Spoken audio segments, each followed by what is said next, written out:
Hace ya casi 100 años, un hombre que tocaba la guitarra usando solamente 2 dedos de la mano izquierda, así,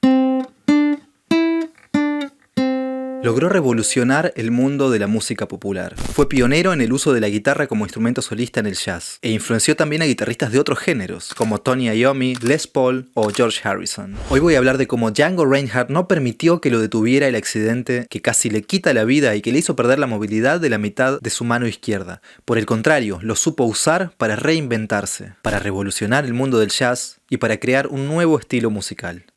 Una aclaración más, tocaba con 2 dedos, pero no así. Tocaba así.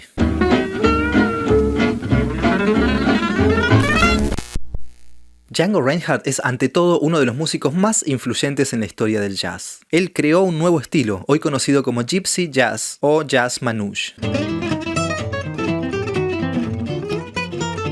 Lo que él hizo fue poner a la guitarra como protagonista. Entonces, mientras que en el jazz tradicional una pieza suena así,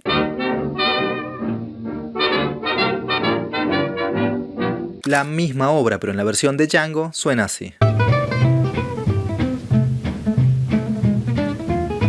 El quinteto del Hot Club de Francia, con Reinhardt y el violinista Stéphane Grappelli a la cabeza, introdujo una nueva manera de interpretar el jazz en las décadas de 1930 y 40, cambiando a las big bands con vientos como solistas por grupos pequeños con solo cuerdas, como su quinteto que tenía 2 guitarras y un contrabajo en el acompañamiento y 2 instrumentos solistas, la guitarra de Django y el violín de Stéphane.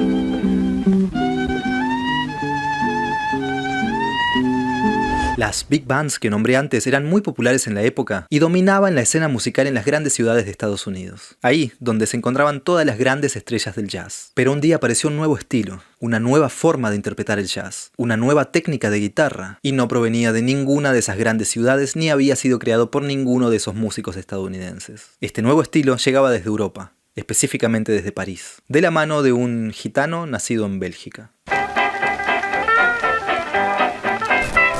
¿Quién era entonces en realidad ese tipo que logró hacerse un camino dentro de este estilo tan norteamericano, pero desde Europa? ¿Cuál era su historia y cómo llegó a tocar junto a grandes como Louis Armstrong, Dizzy Gillespie? E incluso fue invitado por Duke Ellington para unirse a su gira en Estados Unidos en el 46. Ese tipo era Django Reinhardt, un músico que además del talento y la innovación, tenía una historia de superación muy inspiradora. Había nacido en 1910 en Bélgica, en una familia de origen gitano, y vivió la mayor parte de su vida en París. Aprendió a tocar violín y banjo desde chico, y cuando tenía poco más de 10 años empezó a dedicarse a la música de manera profesional, interpretando musets en cafeterías y clubes de París donde él tocaba el banjo acompañando a un acordeonista.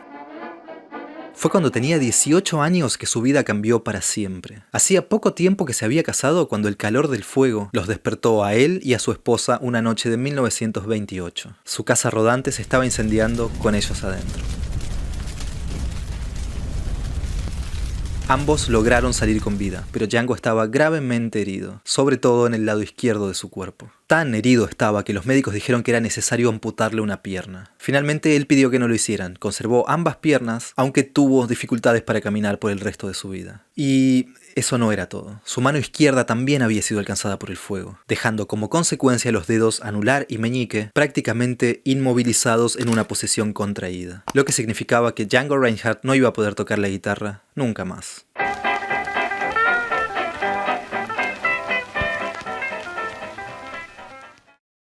Pero él también se negó a eso, por más increíble que fuera. Para todos los que sabían acerca de su accidente y de las secuelas que dejó en su mano, Django, ahora habiendo adoptado la guitarra acústica como su instrumento principal, siguió tocando. O, en realidad, empezó a tocar otra vez, porque su cuerpo ya no existía de la misma manera en la que lo había hecho durante los primeros 18 años de su vida. Su mano ya no contaba con la movilidad necesaria para poder tocar la guitarra, al menos de la manera tradicional. Y ahí es cuando él desarrolló una nueva técnica para tocar la guitarra. Inventó una nueva manera de tocar a partir de sus limitaciones, pero superándolas. Por mucho. Después de años de haber tocado musets, a principios de la década del 30, el jazz llegó a oídos de Django Reinhardt. Era un estilo que estaba circulando mucho por París y, como a él le gustó, empezó a interpretar esas piezas en su instrumento. Como músico del Hot Club de Francia, compartió escenario con los grandes músicos de jazz que venían desde Estados Unidos. Ahí es donde formó el quinteto junto a Stéphane Grappelli. La formación no tradicional del grupo, con solamente cuerdas en vez de los vientos de metal característicos,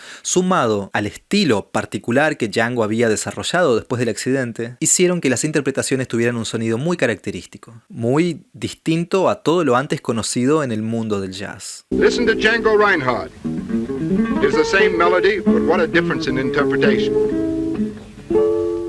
Con influencias de la música gitana, pero con el espíritu del jazz que tanto estaba escuchando en esa época, Django creó ese nuevo estilo, el Gypsy Jazz. Así que con esos dos dedos, el índice y el mayor, este gran músico pudo dejar una huella gigante en la historia de la música popular. Habiendo adaptado su técnica para compensar de alguna manera su falta de movilidad y el hecho de estar tocando solamente con dos dedos, Django terminó de darle forma al estilo, usando muchos trémolos, escalas cromáticas, escalas en una misma cuerda, y muchos arpegios y melodías rápidas.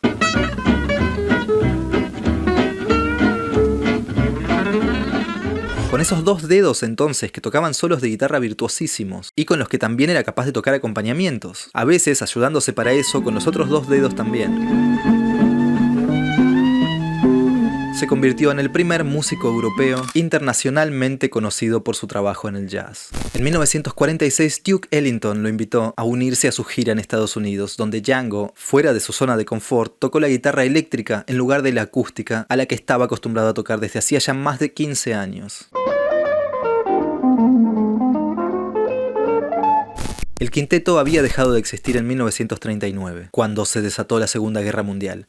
Grappelli se había quedado en Londres, donde estaban tocando en ese momento, mientras que Django volvió a París. Ambos siguieron haciendo música y volvieron a tocar juntos alguna que otra vez, pero ya no de forma estable. Y en 1953, Django falleció por una hemorragia cerebral, pero ya había dejado una huella que quedaría impresa en la historia de la música popular y que marcaría más de una vida. 5 años antes de que él muriera, había nacido un niño en Inglaterra. Un niño que se llamaba Anthony y que no tenía nada que ver con Django. Pero Anthony también había mostrado interés por la música desde chico, y también aprendió a tocar guitarra. Cuando tenía 17 años, en su último día de trabajo en una metalúrgica, sufrió un accidente con una de las máquinas de la fábrica, que terminó cortándole la punta de 2 dedos de la mano que usaba para presionar las cuerdas de la guitarra contra el mástil. En este caso era la mano derecha porque Anthony es zurdo. La conclusión de los médicos fue la más realista. Ese joven tenía que decirle adiós a su carrera musical a la temprana edad de 17 años.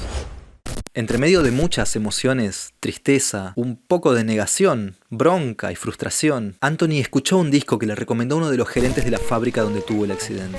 Con mucha nostalgia por saber que nunca más iba a poder tocar la guitarra, el joven miró al gerente y le dijo que no le parecía muy buena idea que lo hiciera escuchar a un guitarrista tan virtuoso en un momento tan difícil para él. El gerente lo miró y le dijo: ese tipo que estás escuchando ahí se llama Django Reinhardt y está tocando la guitarra usando solamente 2 dedos porque un accidente le quitó la mitad de la movilidad de su mano. Recargado de energías y dispuesto a reinventarse, Anthony hizo a mano unas prótesis para sus dedos, cambió las cuerdas de su guitarra por unas más finas y bajó la afinación del instrumento para que las cuerdas estuvieran más flojas. Todo esto le dio un sonido más pesado a su guitarra, un sonido más heavy. Unos años más tarde, Tony, así le decían a Anthony, formó una banda que se caracterizó por su sonido heavy, dado en parte por la guitarra que él había afinado más grave para poder tocar. Esa banda se llamó Black Sabbath, y Tony Iommi cuenta siempre cómo logró reinventarse a partir de haber escuchado la música y la historia de Django Reinhardt. He said, "No, listen to it." So I listened to it. I went, "Yeah, it's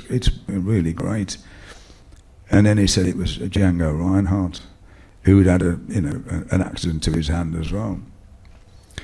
And so it really sort of inspired me more to be able to overcome what had happened. Mi nombre es Martín Aguilera. Si quieres apoyar mi trabajo y acceder a contenido exclusivo, entra al enlace de mi perfil o de la descripción del video. Ahí vas a encontrar diferentes opciones que se acomodan a tu ubicación y a tus posibilidades. ¿Y a vos? ¿Qué músico te inspira a reinventarte? Contame en los comentarios. Y si te gusta la música, acordate de seguirme. My don't dancing, dip-dee-doo.